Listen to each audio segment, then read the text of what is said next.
امام ابو داود رحمت الله علیه. امام ابو داود هغه سړی دی، هغه محدث دی چې په دې اتمه درجه کې د حدیثو په کال باندې طالبان د کتاب سنن ابي داود وایي. امام ابو داود رحمت الله علیه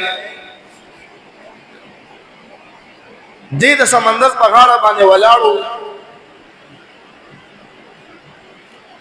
او داس یو پاولان کې پکشته کې یو سړی اپرنجیو کو تروشي جو ته مونږ او هغه تروشي چې کوم نه هغه کول سره الحمدلله وې.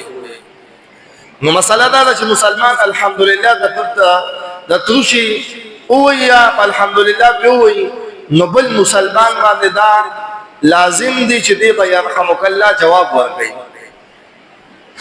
يرحمک الله وته وي.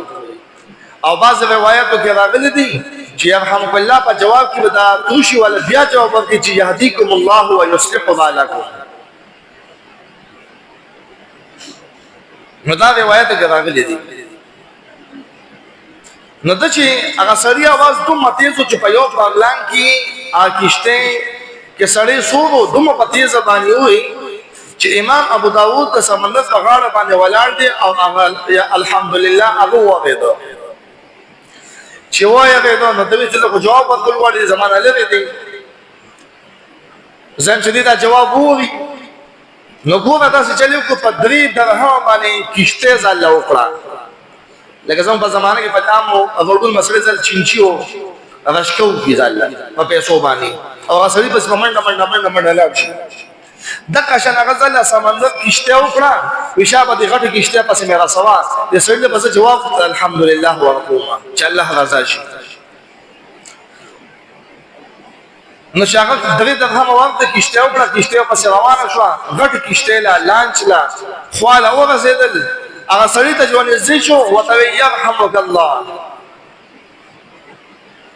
الله جل شانو پاغه باندې دم خوشاله شو د په عمل باندې. حالانکه پته باندې لازم نو چې دو هغه ته وورول وي خواله ولا تلی وي، خو بیا چونکی اخلاص وکړي او دا جواب به د ثواب ذریعہ ګڼل او ثواب یې ګټل ګڼل. نو دا جواب د پاره چې کوم نه خواله ځان رسولو نو په اخلاص باندې نو غیبانه आवाज ور پکشته کې وشو چې اے ابو داوود ډیر په اخلاص دا عمل کو ستاد پاره د ځاله د فضلې درهم باندې جنت واغسته، فضلې درهم د ځاله جنت واغسته. نو دا ولي دا علماء لیکلي دي چې دا ځکه چې دا عمل په اخلاص باندې وکړي او کوم عمل چې بنده په اخلاص باندې وکړي نو الله جل شانه بیا د انعامات او موږي اعزاز او موږي د خپل زمانه لوی محدث تیر شوی دی د قیامت په بدلون ژوندۍ اتمه درجه کې څوک سبب وي هغه د کتاب خامخا وي او دعاګانې وته کوي. دا ولي مخلص نو اخلاص باندې هر کار خپل پکار دی.